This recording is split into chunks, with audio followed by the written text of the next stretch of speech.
श्रीमद्भागवत महापुराण दसम स्कंध। तदुपरांत व्रज में चारों ओर यह चर्चा फैल गई कि नंद के बेटे ने गोपियों के ऊपर गोरस का दंड लगाया है। यह समाचार सुनकर अन्य गोपियों को इच्छा हुई कि यदि हम भी गोरस बेचने के लिए वन में होकर जावें तो वन में प्राण प्यारे श्याम सुंदर की छवि को देखकर नेत्रों को सुख पहुँचावें। यह विचार कर दूसरे दिन राधा आदि 7 सहस्र गोपियाँ गोरस बेचने के लिए मथुरा की ओर चल दीं। श्री कृष्णचंद्र जी तो अपने सखाओं सहित वृक्षों पर छिपे बैठे ही थे, अतः जब वे पास आईं तो नीचे उतरकर उन्हें चारों ओर से घेर कर यह कहने लगे कि तुम लोग बिना दंड दिए आगे नहीं जाने पाओगी। उस समय श्री कृष्ण की बात सुनकर राधिका जी ने हंसकर अपनी सखियों को सुनाकर यह कहा कि हे अली, श्याम सुंदर से यह पूछो कि हमारे पास क्या वस्तु है जो हम तुम्हें दान में दें। श्री राधिका प्यारी के मुख से ऐसे वचन सुनकर श्री कृष्ण जी ने उत्तर दिया, हे गोपियों, आज मैं तुम्हारे यौवन का दान लूँगा। हे परीक्षित, इस प्रकार कुछ देर तक तो गोपियाँ श्री श्याम सुंदर से झगड़ा करती रहीं। तदुपरांत श्री हरि ने उनके ऊपर ऐसी माया फैलाई कि वे सब काम के वशीभूत हो मतवाली बन गईं। उस समय वे अपने नेत्र बंद कर श्री श्याम सुंदर का ध्यान धरती हुई इस प्रकार कहने लगीं, हे प्राण प्यारे, हम तुम्हारे चरणों में अपना सर्वस्व समर्पित करती हैं। तुम्हें जिस वस्तु की इच्छा हो उसे ले लो। हे मनमोहन, यह सब धन तुम्हारा ही है। जब श्री कृष्ण जी ने गोपियों की ऐसी दशा देखी तब उन्होंने उन सब की इच्छा पूर्ण करने के लिए अपने अनेक स्वरूप ऐसे धारण किए जो किसी को दिखाई नहीं देते थे। तदुपरांत उन्होंने सब व्रज बालाओं से ध्यान में भेंट करके उनका काम रूपी रोग दूर कर दिया। तत्पश्चात सब गोपियाँ हंसकर इस प्रकार कहने लगीं, हे चित्चोर, तुम हमारे यौवन का दान ले चुके, अतः अब यदि आज्ञा दो तो हम लोग अपने अपने स्थान को जावें। श्री कृष्ण जी ने उत्तर दिया, हे गोपियों, तुम्हारे यौवन का दान तो मिला, अब तुम गोरस का दंड और चुका दो, फिर अपने स्थान को चली जाना। यह सुनकर सब व्रज बालाओं ने अत्यंत प्रसन्न होकर श्री कृष्ण जी तथा ग्वाल बालों को अपना सब दूध दही आदि खिला दिया, परंतु श्री श्याम सुंदर की माया से उनके सभी बर्तन फिर ज्यों के त्यों भर गए। हे परीक्षित, जिस समय गोपियाँ ग्वाल बालों सहित श्री कृष्णचंद्र जी को भोजन करा रही थीं, उस समय सब देवता आकाश में आकर अपने अपने विमानों पर बैठे उन गोपियों की प्रशंसा करते हुए इस प्रकार कह रहे थे कि इन व्रज बालाओं के धन्य भाग्य हैं जिनसे श्री वैकुंठनाथ जी गोरस मांग मांग कर खा रहे हैं। अस्तु, गोरस खाते समय श्री श्याम सुंदर ने यह कहा कि मैंने सबके गोरस का स्वाद तो लिया, परंतु अभी तक राधा प्यारी का दही नहीं चखा है। यह सुनकर राधिका रानी हंसती हुई अपना दही अपने हाथों से मुरली मनोहर को खिलाने लगीं। उस समय श्री कृष्ण जी ने उसकी प्रशंसा करते हुए कहा कि यह दही सबसे अधिक मीठा है। अस्तु। गोरस खाने के उपरांत श्री श्याम सुंदर अपनी तिरछी चितवन तथा मनोहर मूर्ति से गोपियों का चित्त चुराते हुए इस प्रकार कहने लगे। हे गोपियों, आज हम अपना दान लेकर तुमसे अत्यंत प्रसन्न हुए हैं। अतः यह विश्वास दिलाते हैं कि अब घाट वाट में तुमसे कोई रोक टोक नहीं करेगा। अब तुम सब अपने अपने घर जाओ, क्योंकि अधिक देर हो जाने पर तुम्हारे घर वाले चिंतित हो उठेंगे। यह सुनकर सब गोपियों ने कहा, हे कृष्ण प्यारे, दान मांगते समय हमने तुमसे कठोर वचन कहे थे, सो उसके लिए हम तुमसे क्षमा मांगती हैं। तुम हमारा अपराध अपने चित्त में न रखना। हे मनमोहन, तुम्हारी माधुरी मूर्ति को देखे बिना हमें एक पल को भी चैन नहीं पड़ती है, सो हम किस तरह अपने घर को लौट कर जावें। तुम्हारे स्नेह के बिना घर परिवार आदि सब व्यर्थ हैं। तब श्री कृष्ण जी ने उत्तर दिया, हे प्यारी गोपियों, मैं तुम्हारे प्रेम के कारण तुमसे एक क्षण के लिए भी अलग नहीं रहता हूँ। तुम्हारी प्रसन्नता के लिए ही मैं वैकुंठ छोड़कर अपनी इच्छा से तुम्हारे दुर्वचन सुनता हूँ। तुमने मुझे अपना हृदय देकर प्राप्त किया है। जब तुम अपना हृदय लौटा लोगी तब मैं भी विलग हो जाऊंगा। इतना कहकर श्री मुरली मनोहर सब गोप ग्वालों को साथ ले वन में दूसरी ओर चले गए। उस समय वे ब्रजबालाएं अपने घर न जाकर पागलों के समान वन के वृक्षों से इस प्रकार पूछने लगीं कि क्या तुम गोरस खरीदोगे। कभी वे दूध के बदले बेचने के लिए श्री कृष्णचंद्र जी का नाम लेकर पुकारती थीं। तन मन की सब सुरति भुलाई, बोली सब कहाँ गए कन्हाई। किन्हें दान दीजय यह जाए, को अब अपनी करे सहाय। जिनने लिन्हो है चित चोर, कहाँ गए वे नंद किशोर।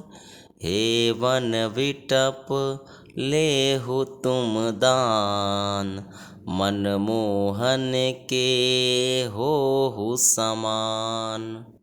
हे परीक्षित, इस प्रकार अटपटी बातें कहती हुई सब गोपियाँ जैसे तैसे अपने घर जा पहुँचीं। उनके हृदय तथा आँखों में आठों प्रहर श्री मुरली मनोहर का स्वरूप बसा रहता था। उनकी दशा देखकर घरवाले बहुत प्रकार से समझाते थे, परंतु वे किसी की बात नहीं मानती थीं। सीख न मात पिता की भावै, श्याम बिना कछु नाहि सुहावै। 8 पहर और 64 घड़ी, मनमोहन के फंदे पड़ी।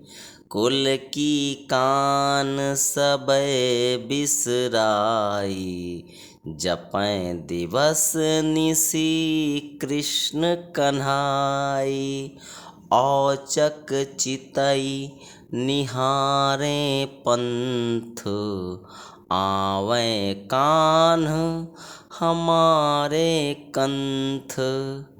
हे राजन, श्री राधा रानी लक्ष्मी जी की अवतार थीं। अतः श्री कृष्णचंद्र जी उन पर अत्यंत प्रीति रखते थे। वे भी श्री मनमोहन पर मोहित थीं। जब वे दूसरे दिन गोरस बेचने के लिए गांव में गईं, तो अपने मस्तक पर दही की मटकी रखे हुए नंद राय जी के घर के चारों ओर घूमती हुई सब लोगों से यह पूछने लगीं कि मेरे चित्त को चुराने वाले श्याम सुंदर कहाँ रहते हैं। मैं उन्हें बड़ी दूर से ढूंढने आई हूँ, सो उनका घर इस गांव में है या नहीं। नंद भवन कहाँ है यह मुझे बता दो तथा नंद कुमार के दर्शन करा दो। तदुपरांत जब वे दही के बदले श्री श्याम सुंदर का नाम बेचने के लिए पुकारने लगीं, उस समय उनकी प्रेम मग्न दशा देखकर गोपियों ने इस प्रकार पूछा, हे राधा, तू क्या बेच रही है? राधा ने कहा, मेरे संपूर्ण शरीर में श्री श्याम सुंदर की मोहनी मूर्ति इस प्रकार बस रही है, जिस प्रकार मेहंदी के पत्तों में लाली छिपी रहती है, सो मैं उन्हीं श्याम सुंदर को बेच रही हूँ। यह सुनकर गोपियाँ बोलीं, हे राधे, तू तो औरों को ज्ञान सिखाती थी, सो आज तेरी यह क्या दशा हो गई है? तुझे ऐसी निर्लज्जता धारण नहीं करनी चाहिए, अन्यथा गांव की सभी स्त्रियां तुझे गंवारिन कहकर पुकारने लगेंगी। तेरे माता पिता सुनेंगे तो वे तुझे मारेंगे। तू श्री श्याम सुंदर जैसे स्वरूपवान पुरुष को पाकर अपनी प्रीति प्रकट क्यों कर रही है? हे आली, तुम्हें इस प्रीति रूपी रत्न को अपने मन में इस प्रकार छिपा कर रखना चाहिए, जैसे सर्प मणि को छिपाए रहता है। तब राधिका ने उत्तर दिया, हे आली, तुम मुझे क्या समझाती हो? मेरा मन मनमोहन ने चुरा लिया है। उसके स्थान पर वे स्वयं आ बैठे हैं। उनकी माधुरी मूर्ति को देखे बिना मुझे एक पल को भी चैन नहीं पड़ती। हाथ पर मेरा वश नहीं चलता, तब घूंघट कौन काढ़े? अब तो यह बात सारे व्रज में फैल चुकी है कि मैं मनमोहन प्यारे के हाथ बिककर उनकी दासी हो गई हूँ।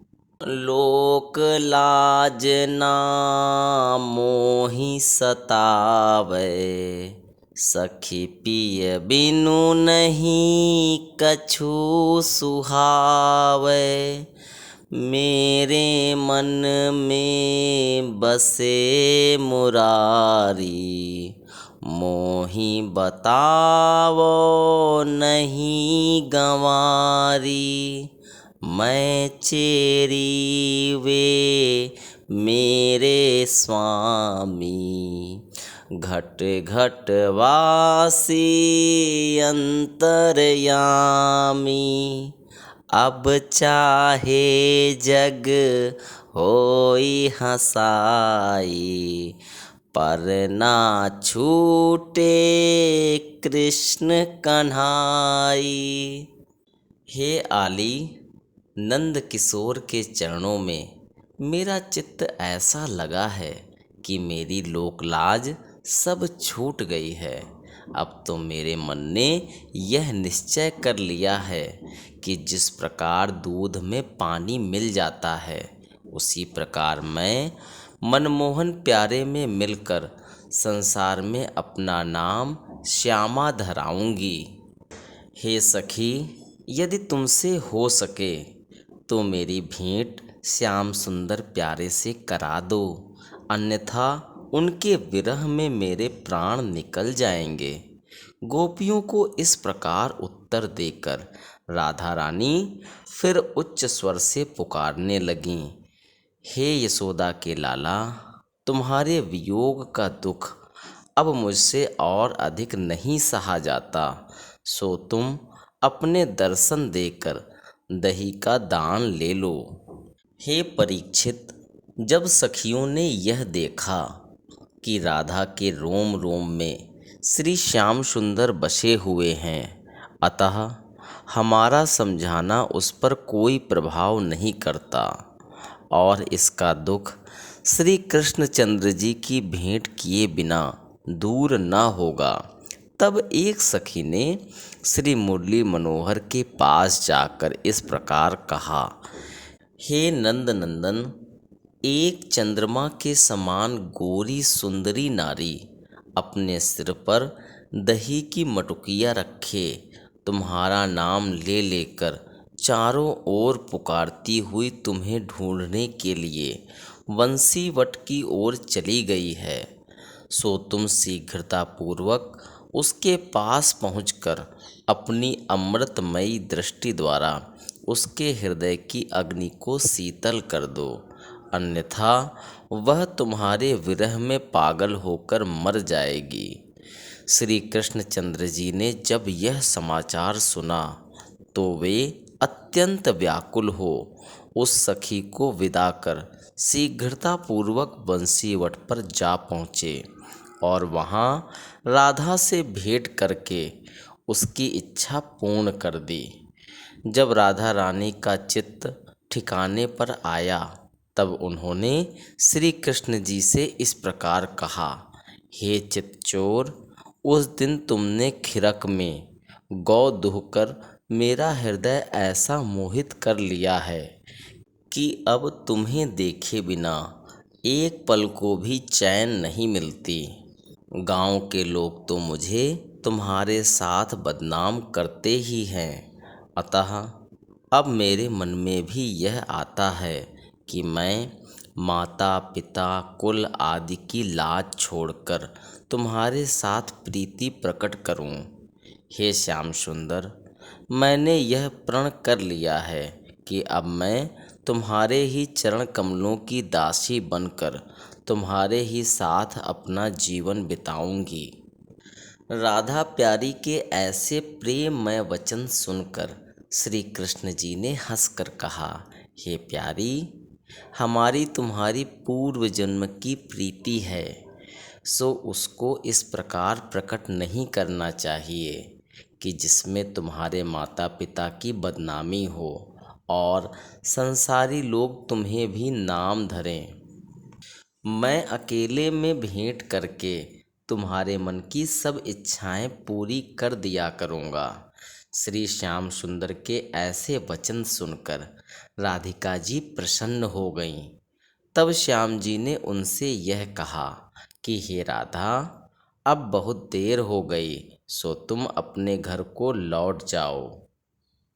तुम अपनी पुरानी प्रीति को गुप्त रखकर संसारी व्यवहार के अनुसार आचरण करो।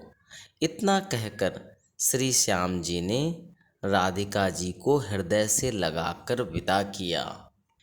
हे राजन, जिस समय राधिका जी अपना मनोरथ प्राप्त करके घर को चली जा रही थीं, उस समय मार्ग में उसी सखी से उनकी भेंट हो गई जिसने श्री श्याम सुंदर को राधिका जी का हाल कह सुनाया था।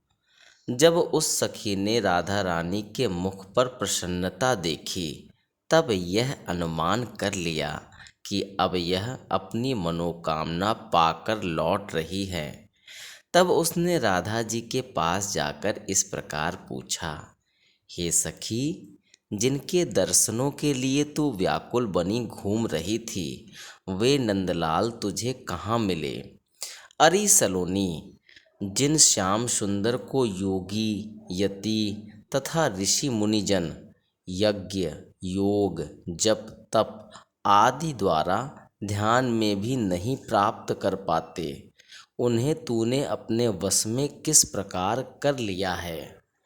यह सुनकर राधिका जी ने नाक भौं चढ़ाकर उत्तर दिया, अरे गोपी, तू मुझे व्यर्थ बदनाम क्यों करती है? यदि कोई जाति भाई इस बात को सुन लेगा तो फिर मेरा कहीं भी ठिकाना न रहेगा। तू जिस नंद कुमार के लिए कह रही है उसे तो मैंने आज तक कहीं नहीं देखा है।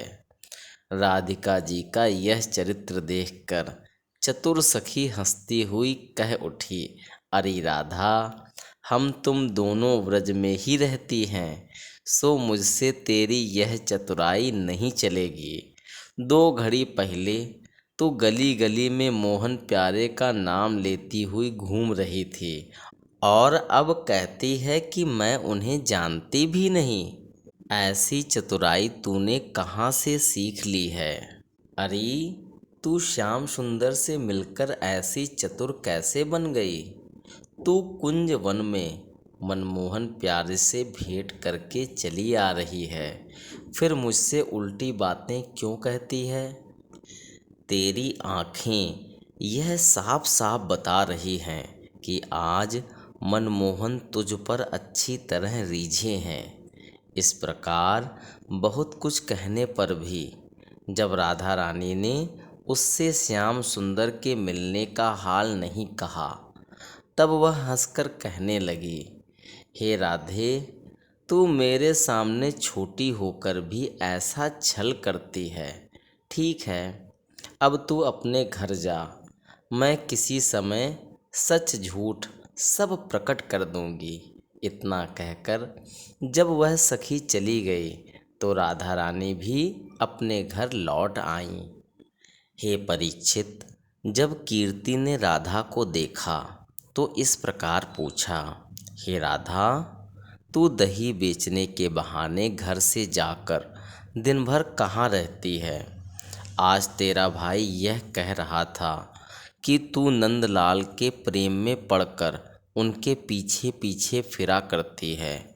अरे, क्या तुझे लाज नहीं आती कि सब गांव वाले श्याम सुंदर के साथ तुझे बदनाम करते हैं? तू ऐसा काम मत कर जिसमें माता पिता की भी बदनामी हो। यह सुनकर राधिका जी ने उत्तर दिया, हे माता, क्या तुम यह कहती हो कि मैं खेलने के लिए न जाऊं? मुझसे ये सब झूठी बातें नहीं सही जाती। अन्य सभी गोप ग्वालों की लड़कियां भी खेलने को जाती हैं, परंतु उनके माता पिता इस प्रकार की बातें कभी नहीं करते। फिर तू मुझ पर इतना क्रोध क्यों करती है? इस प्रकार की झूठी सच्ची बातें करके राधा रानी ने अपनी माता को प्रसन्न कर लिया तथा अपने मन का भेद किसी को नहीं बताया। अस्तु उस सखी ने जिसका हाल पहले कहा है, ललिता आदि सब गोपियों के पास जाकर यह समाचार कहा कि आज राधा ने श्री कृष्णचंद्र से भेंट करके अपनी इच्छा पूरी कर ली है। जिस समय वह वंशी वट से अपना मनोरथ प्राप्त करके चली आ रही थी, उस समय उसके मुख पर प्रसन्नता देखकर मैंने उससे भेंट करने का हाल पूछा था। तब उसने मुझे यह उत्तर दिया था कि श्याम सुंदर किसका नाम है और वे कहाँ रहते हैं। मैं इन बातों को नहीं जानती। इससे प्रतीत होता है कि उसकी अभिलाषा अवश्य पूर्ण हुई है। उस गोपी की बात सुनकर ललिता आदि अन्य गोपियों ने उत्तर दिया, हे सखी, राधिका में इतनी सामर्थ्य नहीं है जो वह हमारे सामने भी इस प्रकार कर सके। तब पहली गोपी बोली, हे आली, अब राधा पहले जैसी नहीं रही है। तुम जब उससे मिलोगी तो तुम्हें सब हाल मालूम हो जाएगा। अब तो वह बड़े गुरु से विद्या पढ़कर किसी का विश्वास नहीं करती। एक के स्थान पर 100 सौगंध खाती है। हे परीक्षित, उसकी बात सुनकर ललिता आदि सब सखियां इस संबंध में पूछताछ करने के लिए राधिका जी के पास जा पहुंचीं। जब श्री राधा जी ने यह जाना कि ये मेरा भेद लेने के लिए आई हैं, तब उन्होंने चतुराई करके किसी का आदर नहीं किया तथा निष्ठुर बनकर कोई बातचीत भी नहीं की। यह देखकर ललिता आदि सखियां उनके पास बैठकर इधर उधर की बातें करने लगीं।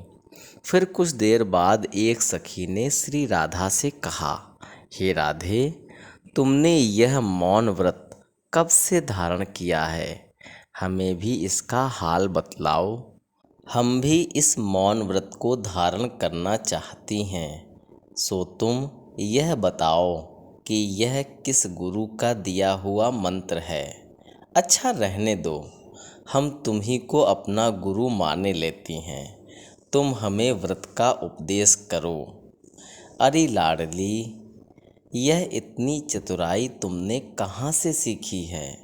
यह सुनकर राधा रानी ने उत्तर दिया, हे ललिता, मेरे तुम्हारे बीच में कोई भेद नहीं है जो मैं तुमसे कोई बात छिपाऊं।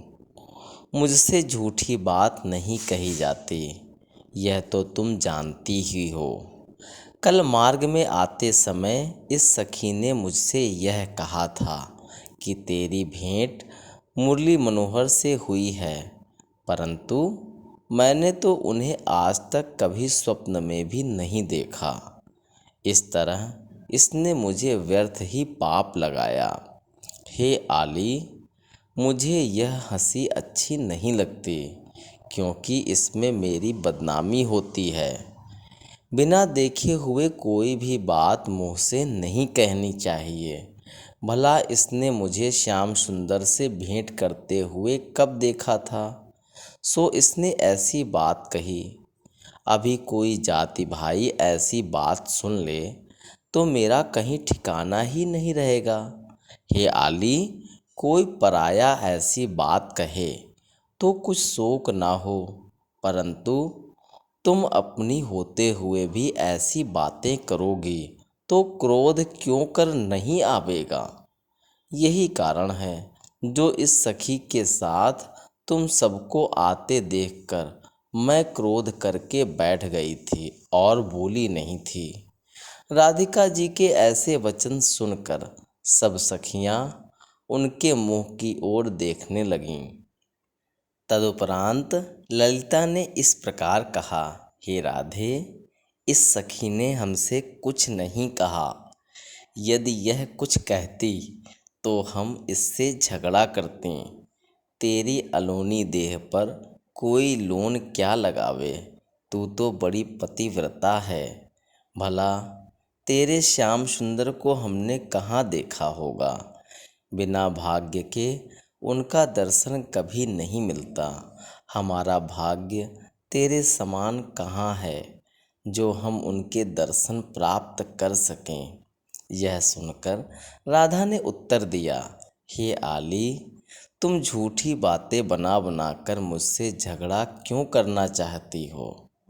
ऐसी हंसी अच्छी नहीं होती। मैं तो इसी सोच में दिन रात व्याकुल बनी रहती हूँ। तब ललिता बोली, हे आली, श्याम सुंदर जब कभी इधर आएंगे तो हम उन्हें तुझको दिखाएंगे। इतना कहकर सब सखियां उठकर खड़ी हो गईं। वे सब अपने मन में जीतने का गर्व लेकर आई थीं, परंतु हार कर चल दीं। मार्ग में सब परस्पर इस प्रकार कहती जाती थीं कि अब राधा निडर हो गई है, परंतु कभी तो वह हमारे पल्ले पड़ेगी ही। सब गोपियों के मन में यही बात बस गई कि राधा तथा कृष्ण प्रतिदिन मिलते हैं। सबके सामने यही एक चर्चा का विषय रह गया। अस्तु, जब बहुत पूछताछ करने पर भी राधा ने कुछ नहीं बताया तो उन सबों ने आपस में यह सम्मत किया कि किसी समय राधा मोहन को भेंट करते हुए पकड़ना चाहिए, जिससे राधा का झूठ बोलना सिद्ध हो सके। हे परीक्षित, श्यामा श्याम में ऐसी प्रीति बढ़ी कि उन्हें एक दूसरे को देखे बिना पल भर को चैन नहीं पड़ती थी। दूसरे दिन श्री राधिका जी ने मुरली मनोहर का दर्शन प्राप्त करने की इच्छा से ललिता आदि सखियों के घर जाकर यह कहा कि हे आली, चलो यमुना तट पर स्नान करावें। राधा रानी के ऐसे वचन सुनकर सखियों ने उन्हें विशेष आदर सहित अपने पास बैठाया। यह देखकर राधा जी ने पूछा, क्या आज मैं तुम्हारे घर नई आई हूँ जो तुम ऐसा बर्ताव कर रही हो? तब ललिता ने उत्तर दिया, हे राधे, तुमने अपने गुरु के सिखाए अनुसार हमारे जाने पर जैसा मौन मंत्र साध लिया था वह हमें नहीं आता। हम तो जैसा तुम्हारा सम्मान प्रतिदिन करती थीं वैसा ही आज भी कर रही हैं। यह सुनकर राधा ने हंसकर कहा, ठीक है, आज तुम सबने मुझसे उस दिन का बदला चुका लिया। इस प्रकार हास विलास करने के उपरांत राधिका जी सब सखियों के साथ यमुना तट पर जा पहुँची तथा श्री कृष्णचंद्र जी के चरणों में ध्यान लगाकर स्नान करने लगीं। स्नान करने के उपरांत जब वे जल से बाहर निकलीं तो यह देखा कि श्री बांके बिहारी नटवर रूप बनाए कदम्ब के वृक्ष के नीचे खड़े हुए बांसुरी बजा रहे हैं। उन्हें देखते ही राधा जी सखियों की लाज छोड़कर प्रेम पूर्ण दृष्टि से उनकी ओर टकटकी बांधकर देखने लगीं। श्री कृष्णचंद्र जी का दर्शन पाते ही वे चित्र लिखी सी खड़ी रह गईं। उधर श्री मनमोहन भी प्यारी जू का रूप देखकर उस पर मोहित हो गए। उस समय ललिता आदि सखियां राधा से इस प्रकार कहने लगीं, हे आली, कल जिन श्याम सुंदर के लिए तू यूं कह रही थी कि मैंने उन्हें स्वप्न में भी नहीं देखा है, उन्हीं को आज सामने खड़ा देखकर तूने टकटकी क्यों बांध रखी है? आज तू इन्हें अच्छी तरह देख ले, जिससे यह मोहिनी मूर्ति कभी विस्मरण न हो जाए। तुझे दिखाने के लिए ही हमने इन बांके बिहारी को यहाँ बुलवाया है। इन्हें खूब अच्छी तरह पहचान लेना, ये सबके मन भावन हैं। आज हम अच्छे शकुन से चली थीं जो तुम्हारा काम बन गया। अब जब व्रजराज को तुमने देख लिया तो तुम्हें हमसे दबना भी पड़ेगा। हे परीक्षित, सखियों के यह वचन सुनकर राधा रानी अपने मन में पछताती हुई इस प्रकार कहने लगीं कि हाय, कल मैं अपनी सखियों के सामने मुकर गई थी, परंतु आज अपने प्रीतम को देखते ही मेरी ऐसी दशा क्यों हो गई? अब तो सखियों ने मेरी चोरी पकड़ ली, सो मुझे इनके सामने बहुत लज्जित होना पड़ा। यह सोचकर राधा जी का मुख उदास हो गया। तब ललिता सखी ने उन्हें संबोधन करते हुए इस प्रकार कहा, हे सखी, तू अपने मन में पछता मत। हाँ, यह बता कि श्याम सुंदर के दर्शन तो हो गए, परंतु अब तेरा घर चलने का विचार है अथवा नहीं? यह सुनकर राधा जी अपने मन में कुछ सकुचाकर तथा श्री श्याम सुंदर की मनोहर मूर्ति को हृदय में धारण कर सखियों के साथ घर को चल दीं। उस समय सखियों ने फिर कहा, हे राधा प्यारी, तू अपनी चोरी पकड़ी गई जानकर सोच मत कर। प्राण प्यारे मनमोहन का रूप ही ऐसा है कि इसे देखकर किसी भी व्रजबाला का चित्त ठिकाने नहीं रहता। पूर्व जन्म के पुण्य के कारण तेरा बड़ा भाग्य है जो श्री वैकुंठनाथ बांके बिहारी तुझे इतना प्यार करते हैं। तूने श्री मुरली मनोहर को अपने वश में कर लिया है। सखियों के ऐसे वचन सुनकर राधा रानी मन में अत्यंत प्रसन्न हुई, परंतु लज्जा के कारण मुख से कुछ नहीं बोली। उस समय सखियां हंसकर फिर इस प्रकार कहने लगीं, देखो, ऐसा जान पड़ता है कि राधा ने हम पर रिसाकर फिर मौन व्रत धारण कर लिया है। यह सुनकर राधा जी ने मुस्कुराते हुए कहा, हे आली, श्याम सुंदर का स्वरूप कैसा था? मैं तो उसे अच्छी तरह देख भी नहीं सकी। तुमने अपनी इन दो आँखों से उनका संपूर्ण शरीर कैसे देख लिया? मेरी दृष्टि तो उनकी भ्रुकुटी पर ही गड़ी रह गई। फिर मैं उनके अन्य अंगों को किस प्रकार देख पाती? मन में सोच यही अधिकाय, फिर नटवर को देखूं जाय। नहीं पहचान भई सखी पूरी, मनोभिलाषा रही अधूरी। अब मैं उन्हें कौन विधि पाऊं, अपने उर की आस पुजाऊं।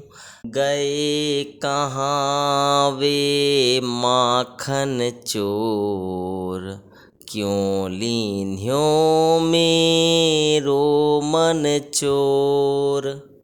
यह सुनकर सखियों ने कहा, हे राधा, तेरे धन्य भाग्य हैं जो तू श्री त्रिलोकीनाथ से ऐसी प्रीति रखती है।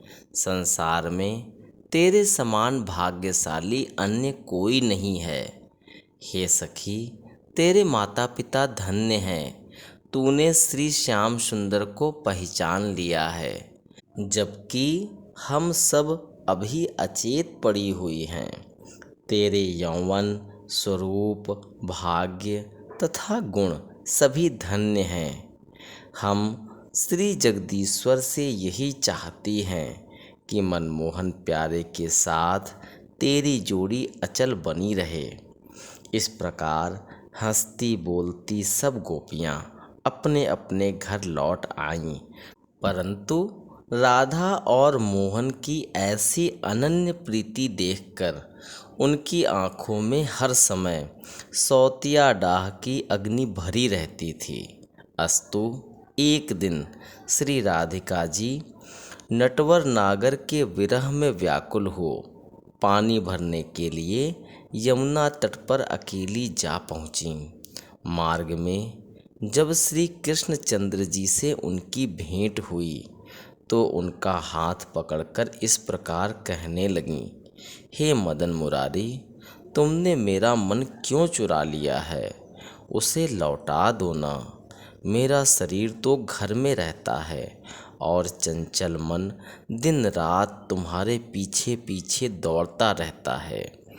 श्यामा के ऐसे वचन सुनकर श्री श्याम सुंदर ने उन्हें अपने कंठ से लगाते हुए कहा, हे प्यारी, मैं भी तुम्हें देखने के लिए दिन रात व्याकुल बना रहता हूँ। हे परीक्षित, जिस समय श्री श्यामा और श्याम परस्पर इस प्रकार वार्तालाप कर रहे थे, उसी समय ललिता आदि सब सखियाँ भी वहाँ आ पहुँची। उन्हें देखते ही श्री बांके बिहारी ग्वालों को पुकारते हुए दूसरी ओर चले गए। उस समय ललिता ने राधा रानी से कहा, हे सखी, आज तो तेरी चोरी पकड़ी गई। तू प्रतिदिन हमें झूठी ठहराकर एकांत में आनंद उठाया करती थी, सो आज हमने यह अपनी आँखों से देख लिया है। तू हमसे दिन रात यही कहती रहती थी कि तुम कभी मुझे श्याम सुंदर के साथ देखो तब कहना, सो आज हमने तुझे ठीक समय पर पकड़ लिया है। यह सुनते ही राधिका जी लज्जित होकर अपने घर लौट आईं, परंतु उनका मन श्री बांके बिहारी से भेंट करने को अकुलाता रहा, इसलिए सारी रात तारे गिनते ही बीत गई। प्रातःकाल होने पर उन्होंने अपने मोतियों के हार को धोती के अंचल में बांधकर अपनी माता कीर्ति से इस प्रकार कहा कि हे माता, कल यमुना तट पर मेरा हार कहीं गिर पड़ा, सो न जाने किस गोपी ने उठा लिया होगा। उसी चिंता में मुझे रात भर नींद नहीं आई। यह सुनकर कीर्ति ने क्रुद्ध होकर उत्तर दिया, हे राधे, मुझे तेरा विश्वास नहीं रहा, सो अब मैं तुझे हार आदि कोई आभूषण नहीं पहनाऊंगी। तब राधिका बोली, हे माता, तुम इतना क्रोध क्यों करती हो? मैं उस हार को ढूंढने के लिए जाती हूँ। यदि लौटने में कुछ देर लग जाए तो घबराना नहीं। इतना कहकर राधिका रानी अपने घर से निकलकर नंद जी के घर के पीछे जा पहुँची तथा वहाँ ललिता का नाम लेकर झूठ मूठ को पुकारती हुई कहने लगीं, हे ललिता, मैं वंशीवट को जा रही हूँ, तू भी शीघ्र चली आ। उस समय श्री नटवर नागर श्याम सुंदर ने भोजन करने के लिए पहला ही ग्रास उठाया था कि तैसे ही उन्होंने राधा रानी की बोली सुनी। वैसे ही वे उठकर खड़े हो गए। यह देखकर यशोदा जी ने पूछा, हे कन्हैया, तू इतना घबराकर कहाँ को चल दिया? तब कृष्ण जी ने उत्तर दिया, हे मैया, एक ग्वाला मुझसे यह कह गया था कि वन में मेरी गौ के बछिया हुई है, सो मैं उसी के पास जा रहा हूँ। इतना कहकर कन्हैया जी वंशीवट को चल दिए। उस समय जो अन्य गोप ग्वाल वहाँ बैठे हुए थे, उन्होंने यशोदा जी से यह कहा कि हे मैया, वन में गौ तो कोई नहीं ब्याई है, परंतु वहाँ राधा अवश्य पहुँच गई होगी, इसीलिए श्याम सुंदर उठकर चले गए हैं। ग्वालों की इस बात पर यशोदा जी को विश्वास नहीं हुआ, परंतु श्री श्याम सुंदर के भूखे चले जाने के कारण वे उदास अवश्य हो गईं। उधर श्री कन्हैया जी वंशीवट में जाकर राधा रानी के साथ आनंद पूर्वक भोग विलास करने लगे। हे परीक्षित, जब संध्या का समय हुआ तब श्री श्याम सुंदर ने राधा जी से कहा, हे प्यारी, अब तुम घर को लौट जाओ। राधा बोली, हे प्यारे, मुझसे तुमको छोड़कर जाया नहीं जाता है। मैं तुम्हारे कारण प्रतिदिन अपने माता पिता की गाली तथा मार सहती हूँ, फिर भी तुम्हें क्षण भर को नहीं भुला सकती। यह सुनकर श्री मुरली मनोहर ने उत्तर दिया, हे राधे, मैं भी तुम्हारे लिए हाथ का ग्रास फेंक कर चला आया हूँ। इस प्रकार की प्रेम भरी बातें करने के उपरांत दोनों अपने अपने घर को लौट आए। राधा ने अपने घर पहुंचकर कीर्ति को हार देते हुए कहा, हे माता, तू जिस हार के लिए सोच करती थी, मैं उसे यमुना तट से ढूंढकर ले आई हूँ, सो तू अपना हार ले ले। यह सुनकर कीर्ति अपने मन में समझ गई कि राधा ने श्री श्याम सुंदर से मिलने के लिए हार खो जाने का झूठा बहाना बनाया था। श्री कृष्णचंद्र श्री हरि के अवतार हैं, अतः कोई ब्रजबाला उन्हें देखे बिना पल भर को नहीं रहती है। इतनी कथा सुनाकर श्री सुखदेव जी बोले, हे राजन, श्री श्याम सुंदर को भी राधा के प्रति ऐसा प्रेम बढ़ा कि वे प्रतिदिन किसी न किसी स्थान पर उनसे भेंट करके सुख प्राप्त करते थे। एक दिन श्री मुरली मनोहर उत्तमोत्तम वस्त्राभूषण पहनकर एक घड़ी रात बीतने पर राधा के घर जा पहुँचे तथा रात्रि भर विहार करके प्रातःकाल घर लौट आए। उस समय राधिका जी अपने मन में बार बार यह सोचकर पछताने लगीं कि अब प्यारे के बिना दिन किस प्रकार व्यतीत होगा।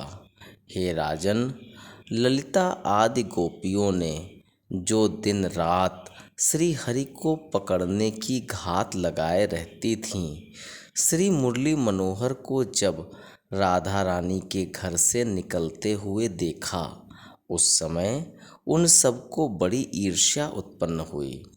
श्री हरि के चले जाने पर राधिका जी भी अपने द्वार पर आकर खड़ी हो गईं। वहाँ जब उन्होंने सब और गोपियों को खड़े हुए निहारा तो यह सोचा कि इन्होंने मोहन प्यारे को मेरे घर से निकलते हुए अवश्य देखा होगा। यह ध्यान आते ही उन्हें बड़ी लज्जा प्रतीत हुई। तब वे अपने मन में यह विचार करने लगीं कि मेरी और श्याम सुंदर जी की जो प्रीति अब तक छिपी हुई थी, वह आज पूर्णतः प्रकट हो गई। सो अब मैं इन्हें क्या उत्तर दूंगी। इसी सोच में कभी तो राधा जी का मुख उदास हो जाता था और कभी श्री हरि की याद आ जाने पर प्रसन्नता की लहर दौड़ जाती थी।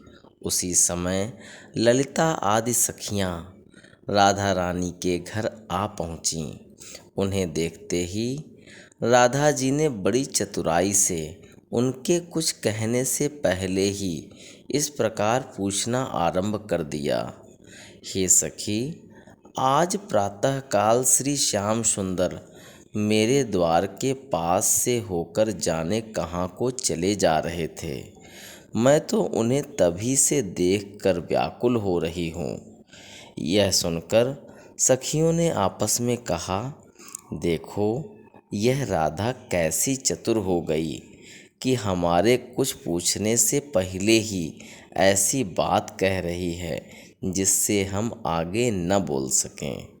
इतना कहकर वे राधा रानी से बोलीं, हे राधे, तू बड़ी चतुर है जो हमें अपने मन का भेद भी नहीं बताती। तूने रात भर तो मनमोहन के साथ विहार किया और अब हमें इस प्रकार बहका रही है।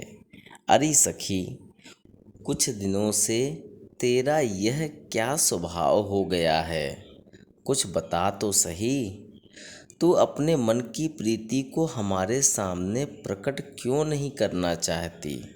सखियों के ऐसे वचन सुनकर जब राधा रानी ने हंस दिया तो वे सब सौतिया डाह करके ईर्ष्यावश इस प्रकार कहने लगीं, हे राधे, तू बड़े घर की बेटी है, सो तनिक संभल संभल के पाँव रख, बदनामी की गैल अच्छी नहीं है। तब राधा रानी बोली, अरे आली, मनमोहन से मेरी सांची प्रीति है, कोई चुगली करके भी क्या कर लेगा। अब तो व्रज में सर्वत्र बदनाम हो चुकी, सो मुझे किसी का भय नहीं रहा है। तुम तो अपने काम से काम रखो, दूसरा कोई चाहे कुएं में गिरे या भाड़ में, तुम्हें क्या मतलब। राधा के ऐसे वचन सुनकर सब सखियां अपने अपने घर लौट गईं। हे परीक्षित, उस समय राधा रानी के मन में यह अहंकार हुआ कि श्री बांके बिहारी मुझे बहुत प्यार करते हैं, अतः अब यदि वे किसी अन्य सखी की ओर आंख उठाकर देखेंगे तो मैं उनसे कलह करूंगी। जिस समय राधा रानी अपने मन में इस प्रकार सोच रही थी, उसी समय श्री मुरली मनोहर झरोखे में से ताकने लगे। यह देखकर राधिका जी ने उनसे कहा, हे मोहन, मुझे तुम्हारी घर घर ताकने झांकने की आदत अच्छी नहीं लगती है। अब तुम अपनी इस कुचाल को छोड़ दो। इतना कहकर राधिका जी अभिमान में भरकर बैठी रहीं। उन्होंने श्री कृष्ण जी को बुलाया तक नहीं। यह देखकर अंतर्यामी गर्व प्रहारी श्री हरि उनके मन का भाव समझकर वहाँ से अपने घर को चले गए। जब राधा ने यह देखा कि कन्हैया जी घर के बाहर से ही लौट गए हैं, तब अपने अभिमान पर अत्यंत लज्जित होकर द्वार पर दौड़ी चली आईं। परंतु जब श्री मनमोहन वहाँ भी दिखाई नहीं दिए, तब उनके विरह में अचेत होकर गिर पड़ीं। जब होश आया तो वे मन ही मन श्री श्याम सुंदर की याद करके अत्यंत विलाप करने लगीं। जब उन्होंने यह अनुभव किया कि श्री हरि को देखे बिना चित्त को चैन नहीं पड़ेगा, तब वे ललिता आदि सखियों के घर इस अभिलाषा से गईं कि वे श्री श्याम सुंदर को समझा बुझाकर लौटा लावें। अस्तु ललिता ने राधिका जी को उदास देखकर इस प्रकार कहा, हे राधे, आज तुम इतनी चिंतित क्यों हो? तभी राधिका जी ने हंसकर इस प्रकार उत्तर दिया, हे सखी, तुमसे यह बात छुपाऊं भी तो कहाँ तक छिपाऊं। लो सुनो, अब बताती हूँ कि श्री नंदनंदन मुझे बहुत प्यार करते थे, परंतु हे सखी, आज जिस समय वे झरोखे से झांककर मुझे देख रहे थे, उस समय मैंने अपने अज्ञान के वशीभूत हो अहंकार में भरकर उन्हें घर के भीतर नहीं बुलाया। इस पर वे बुरा मानकर लौट गए हैं। हे सखी, अब तुम कोई ऐसा उपाय करो जिससे मुझे उनका दर्शन प्राप्त हो, अन्यथा उनके विरह में मेरे प्राण निकल जाएंगे। मनमोहन के तनिक मोहि दर्शन देहु कराय, नाही तनिक सै प्राण ये साची कहूँ सुनाय। राधा के ऐसे वचन सुनकर ललिता आदि सखियों ने सौतिया डाह करके कहा, हे राधा, यदि वे तुझसे भेंट किए बिना चले गए हैं तो तू भी मान करके बैठ जा।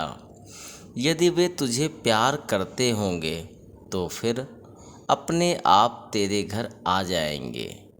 तब श्री राधा जी बोलीं, हे सखी, एक बार अभिमान करने से तो उनके विरह में मेरी यह दशा हुई, अब और अधिक मान करने की शक्ति मुझ में नहीं है। इतना कहकर वे अपने मन में सोचने लगीं कि देखो, ये सखियां मुझसे मान करने के लिए कह रही हैं, परंतु यह नहीं जानती कि जब मेरा मन ही मेरे हाथ में नहीं है तो मैं मान किस प्रकार करूं। फिर उन्होंने सखियों को सुनाकर कहा, हे आली, मैं नटवर नागर के लिए घर द्वार की प्रीति छोड़कर वन वन भटकूंगी। चाहे लोग मुझे बाउली ही क्यों ना कहें, परंतु मैं किसी की बात नहीं सुनूंगी। मैं अपने माता पिता को त्याग दूंगी, परंतु कन्हैया को किसी प्रकार न छोड़ सकूंगी।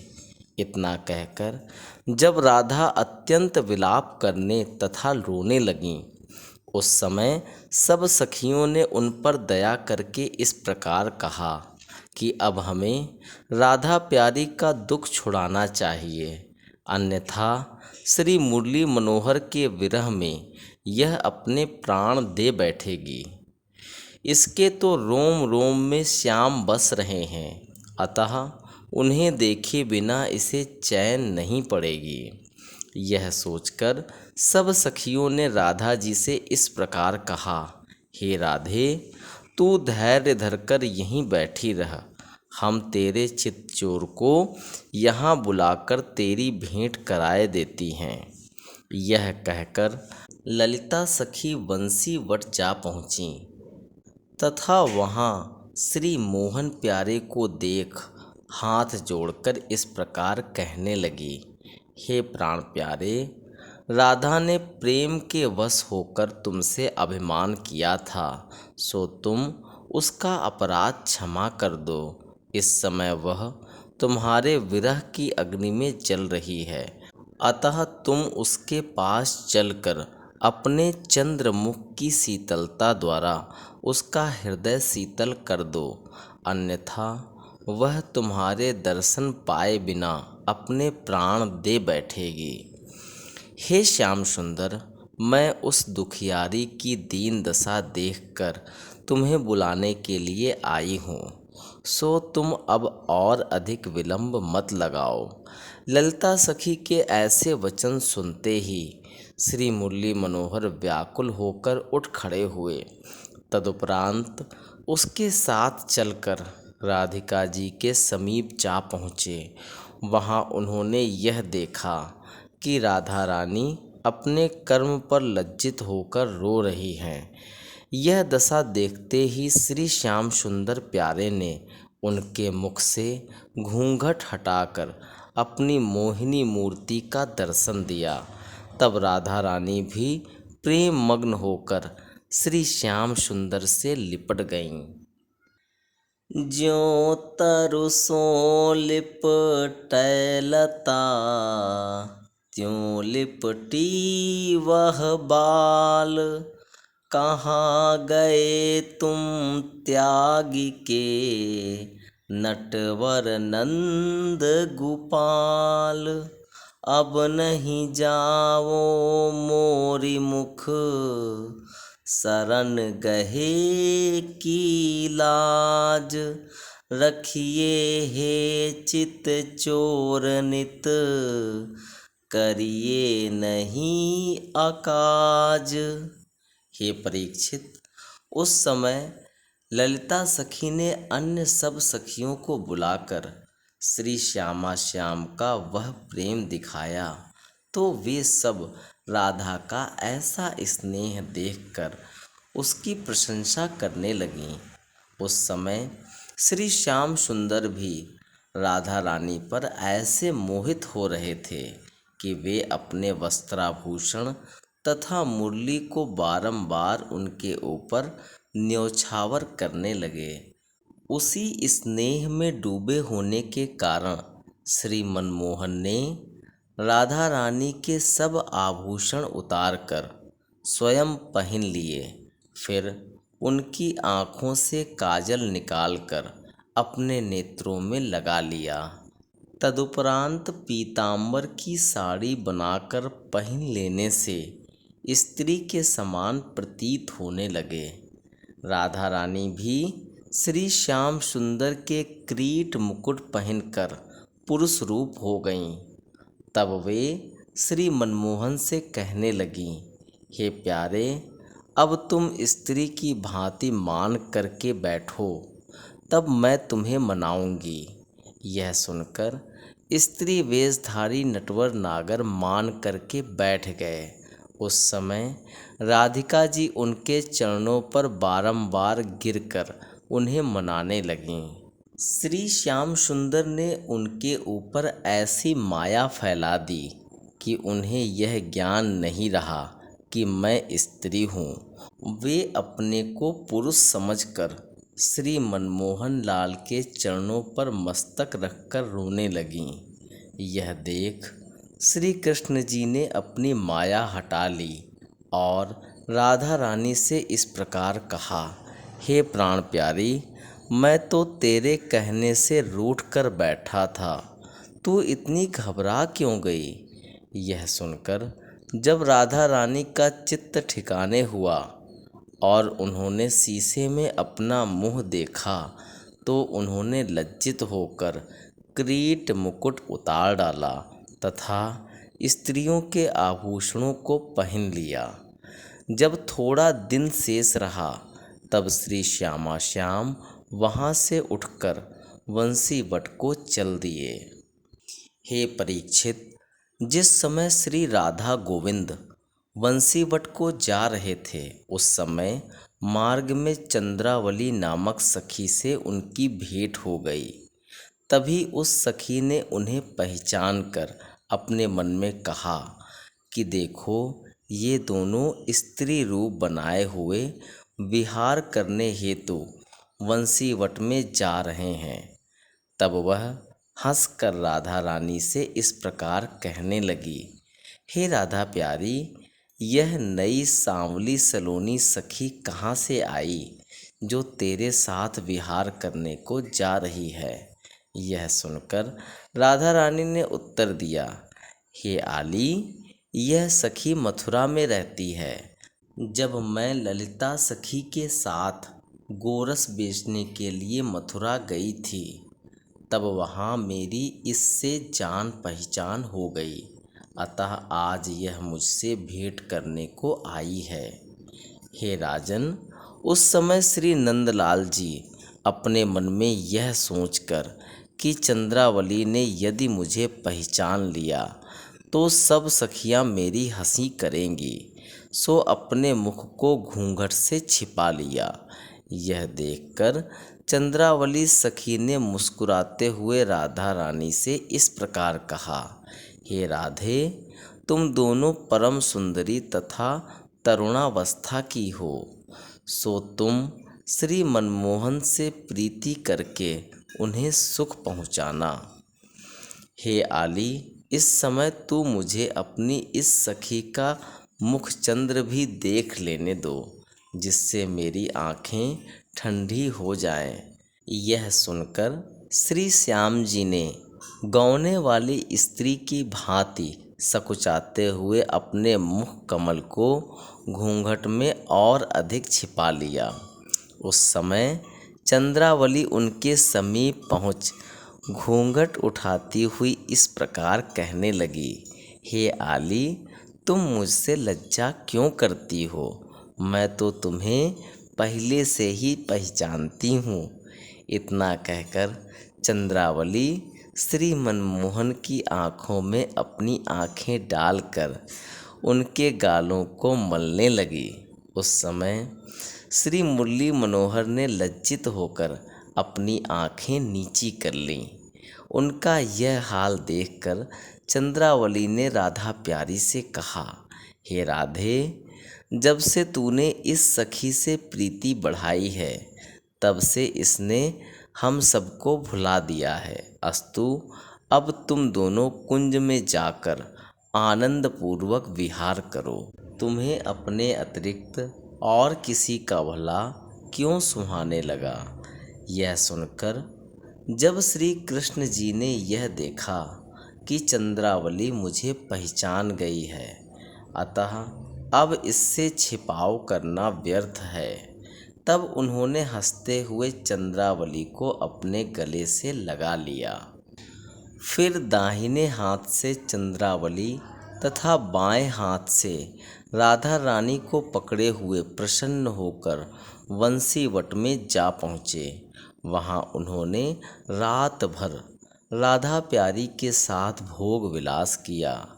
तत्पश्चात प्रातःकाल पुरुष रूप धारण कर अपने घर को चले आए।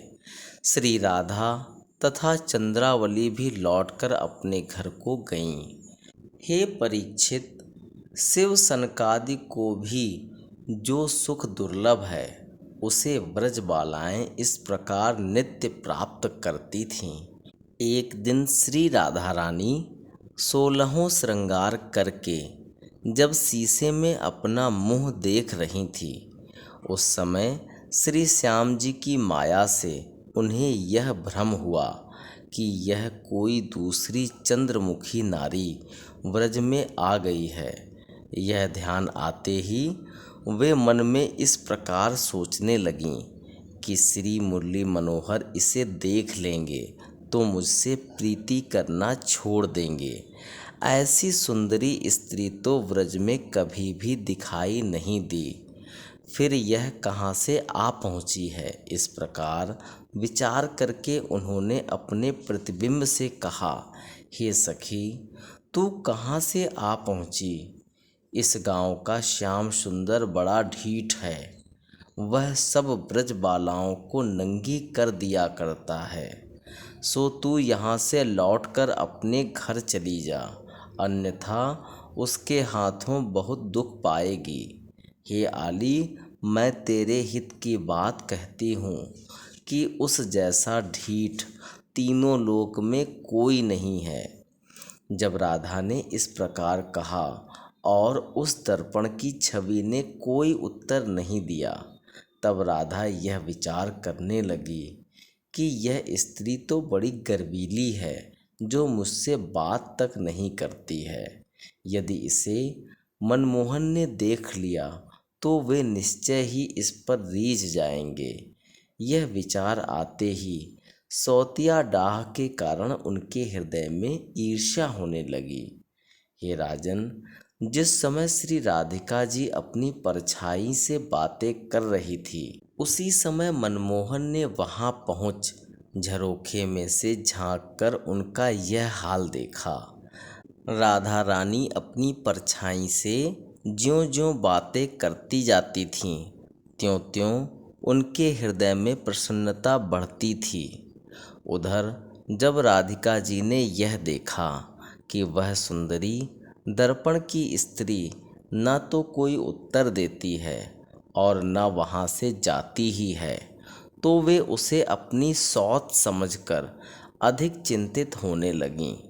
उस समय श्री राधिका जी की ऐसी दशा देखकर श्री व्रजचंद्र जी ने चुपचाप उनके पीछे जाकर अपने दोनों हाथों से उनकी आंखें बंद कर लीं तथा दर्पण को उलटकर रख दिया। तब श्री राधा प्यारी अपने प्यारे को पहचान कर इस प्रकार कहने लगीं कि हे मनमोहन, मैं तो सखियों के धोखे में थी, पर तुम खूब आ पहुँचे। अस्तु, दर्पण उलट देने के कारण जब राधा को वह स्त्री दिखाई नहीं दी, तो वे उसे अपना प्रतिबिंब समझकर मन में अत्यंत प्रसन्न हो गईं। तदुपरांत श्री मोहन प्यारे के साथ विहार करने लगीं। कुछ समय व्यतीत होने पर जब श्री कृष्णचंद्र जी अपने घर चले गए, उस समय ललिता आदि सखियां श्री राधा जी के पास आ पहुंची। राधा रानी ने उन्हें बड़े सम्मान से बैठाया। यह देखकर ललिता ने पूछा, हे राधे, क्या आज श्री श्याम सुंदर से तेरा मिलन हुआ है, जो तू हमारा इतना आदर कर रही है? यह सुनकर श्री राधिका जी ने श्री बांके बिहारी के पधारने तथा दर्पण उलट देने का हाल बताते हुए इस प्रकार कहा, हे ललिता, तुम सबकी दया के कारण ही मुझे इतना सुख मिला है। यह सुनकर ललिता ने श्री राधा रानी के भाग्य की अत्यंत प्रशंसा की। जिस समय सब सखियां राधा रानी के साथ वार्तालाप कर रही थीं, उसी समय श्री मुरली मनोहर नटवर रूप बनाए, वनमाला धारण किए, बांसुरी बजाते हुए वहाँ फिर आ पहुँचे। परंतु वहाँ सखियों की भीड़ देख भीतर न जाकर बाहर से ही आंखें मटकाते हुए दूसरी ओर निकल गए। इस प्रकार जब वे अपनी बाकी चितवन से सखियों को मोहित करके चले गए, उस समय सब गोपियाँ कामातुर होकर इस प्रकार कहने लगी, हे सखी, यह सब दोष हमारी ही आँखों का है, जो वे मुरली मनोहर को देखते ही मोहित हो जाती हैं। इन्होंने हमारी लोक लाज छुड़ाकर कुल तथा परिवार को बदनाम कर दिया, परंतु स्वयं उनकी छवि निहार कर प्रसन्न होती रहती हैं। हमें दिन रात उनके विरह में तड़पते रहने के अतिरिक्त और कुछ प्राप्त नहीं होता। जब अपना ही पैसा खोटा हो तो दूसरे को दोष क्यों दिया जाए? हमें चिंता है तो केवल इसी बात की कि श्री श्याम सुंदर के विरह में हमारे प्राण क्यों नहीं निकल जाते। इस प्रकार कहकर सभी सखियां अपने अपने घर को चली गईं। उनके हृदय में आठों प्रहर श्री श्याम सुंदर की मोहनी मूर्ति बसी रहती थी।